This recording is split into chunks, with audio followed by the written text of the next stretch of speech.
if you were going to try to start giving a description of the kind of nuclear structure of what Rahner's after, in the volume you begin on, and people I think would find this very illuminating. You begin with Trinitarian personhood, Yeah, right. move to the recipients of grace, then to the hypostatic union, and then you develop some implications and so on.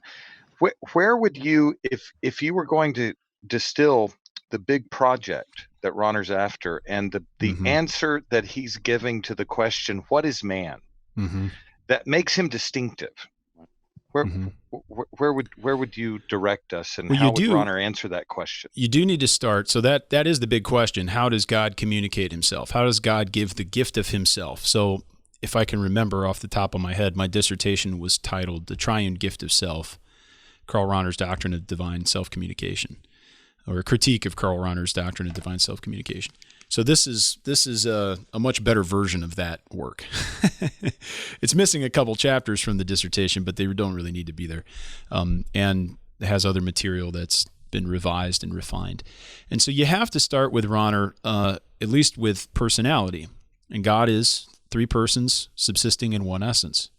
So he doesn't deny any of the Orthodox formulations. He wants to hold to Nicaea, to Constantinople, to Orthodox Christianity as we know it.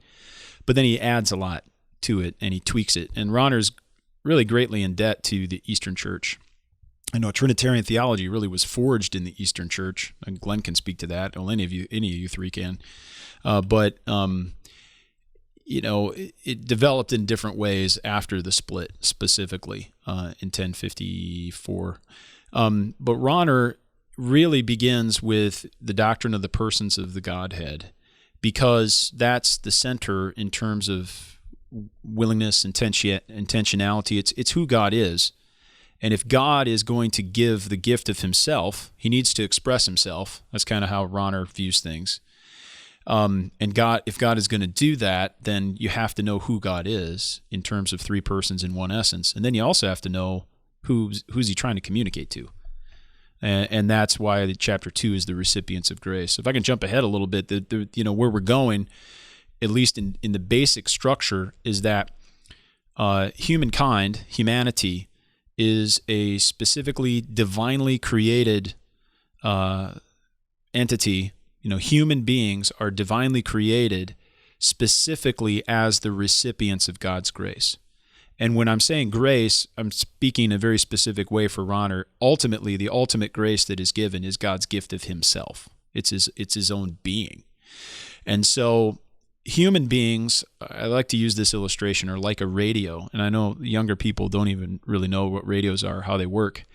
And back in the day with the analog radio, we actually had a knob that you had to turn to finally tune the radio to the signal.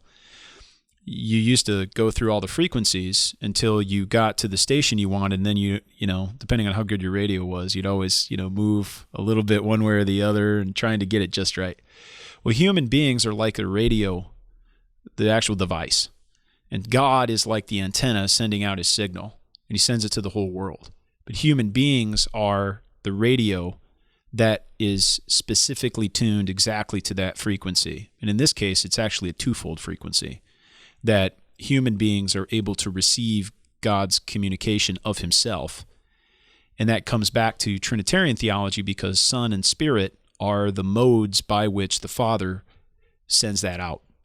So if kind of like the Father's the radio station or the operator, and the signals that are getting sent, it's a twofold, like a dual band signal that is Son and Spirit, historical or concrete and spiritual. So his doctrine of humanity is explicitly linked with his Trinitarian theology. And that, I imagine for some people, their minds are already working and starting to see how the Trinitarian axiom, the immanent Trinity, or God in himself, is the economic Trinity, and vice versa, how that fits now with his doctrine of humanity, and how that might lead into the doctrine of the anonymous Christian.